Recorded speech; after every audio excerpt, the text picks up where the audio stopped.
New York City proposed incentive zoning in 1961 in order to encourage developers to provide more public space through additional building floor area. Such an incentive began a rapid increase in the quantity and quality of public spaces in the city. Conversations of privacy usually focus on the question of how to protect privacy. Nevertheless, a public space, real or virtual, is also very important to society. The balance of public freedom in architectural spaces like parks, sidewalks, lobbies, courtyards, etc., is what makes personal interaction possible.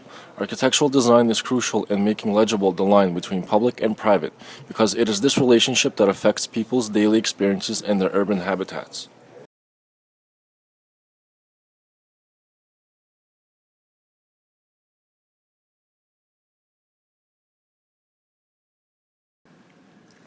Looking at public and private space in the three metropolises, I chose to analyze the main civic spaces: Times Square in New York City, Novi Arbat in Moscow, and Taksim Square in Istanbul. The top diagram displays the daily flow of pedestrians, where the red color displays larger amounts of people and the blue color represents less amounts of people. The bottom diagram shows how public space is organized, where the red color represents privately owned public space, the black color is public sidewalks, dark gray are temporary sidewalks, light gray are sidewalk extensions, and the white color represents private space with no access to the public.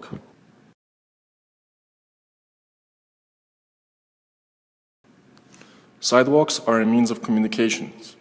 The next three diagrams display possible pedestrian paths from point A to B. In New York City, you can choose to walk on the parallel and perpendicular sidewalks and walk through pop spaces when available. In Istanbul, since the courtyards are closed off to the public, pedestrians have to follow the streets. In Moscow, since the private courtyards are open to the public, a pedestrian can choose an infinite number of possible walking paths to get to their needed destination without having to walk around the mega block.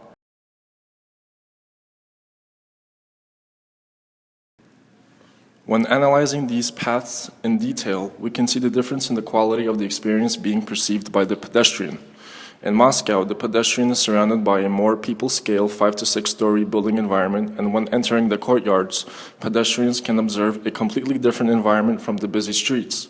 Trees, grass lawns, children playing, people walking a trolley, and the elderly sitting on the benches feeding pigeons, which are all examples of a more indulging walking experience. While in New York City, the pedestrian is surrounded by extremely large buildings, giving an ant-like experience, and seeing masses of people walking back and forth and hearing loud noises from the extensive amount of passing by yellow taxi cabs honking their horns at every corner.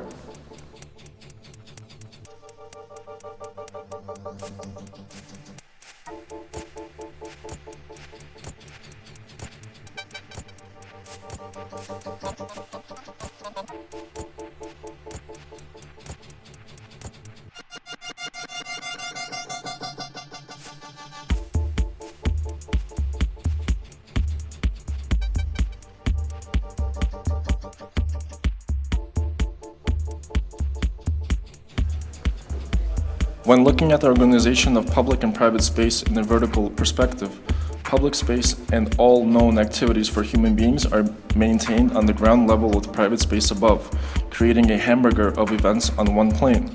But when observing in the same perspective the organization of public and private space in Istanbul, thanks to the constant topography, a pedestrian can enter a public space at one level, climb up 5 or 6 levels, and exit back out to the public space from the roof of that unit.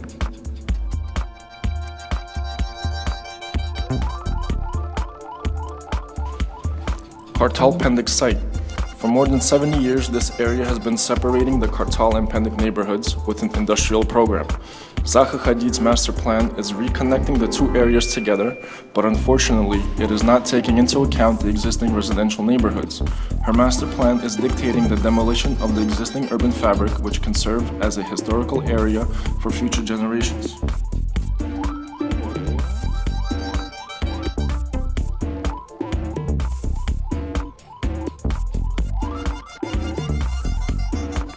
Design proposal. In Zaha Hadid's master plan, the chosen site is intended for a luxury hotel. but since the waterfront is heavily polluted and does not allow for a public beach, I tried to create a reasonable public and private program such as a colossal sports recreational center, public parks, retail zone, and a hotel that can attract people of all classes without the demolition of the existing urban fabric while trying to incorporate New York City's large-scale buildings, Moscow's courtyard experiences, and Istanbul's topographical mixed stacking of public and private programs. Taking a closer look at the first floor plan, we see the retail zone with the reception for the indoor gym, lower level of the swimming pool, tennis courts with a cafe and a retail store, food court below the ice skating rink,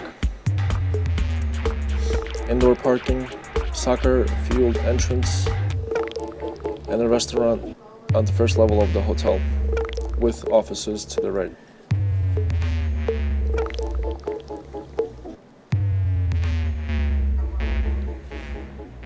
When zooming into the second floor plan, we first see the indoor gym, weight training area with the swimming pool, basketball courts, second floor of the retail zone, ice skating rink, second floor of indoor parking, food court for the soccer stadium with retail and offices.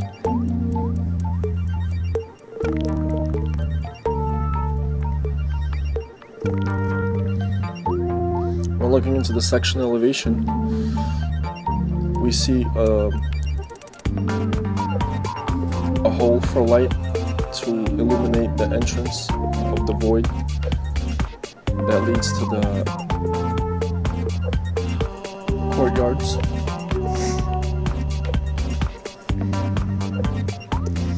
In the center large courtyard, we have a soccer stadium. In front of us right now, we have the ice skating rink. Above it is a public park stretching across the entire building. And above the public park, we have a hotel.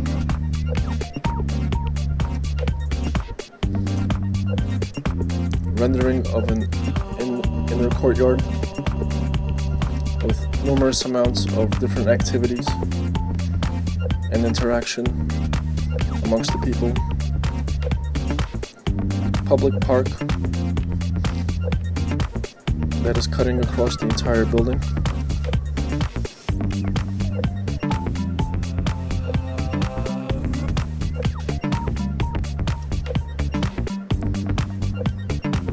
Steps covering the 2-floor indoor parking leading to the soccer stadium.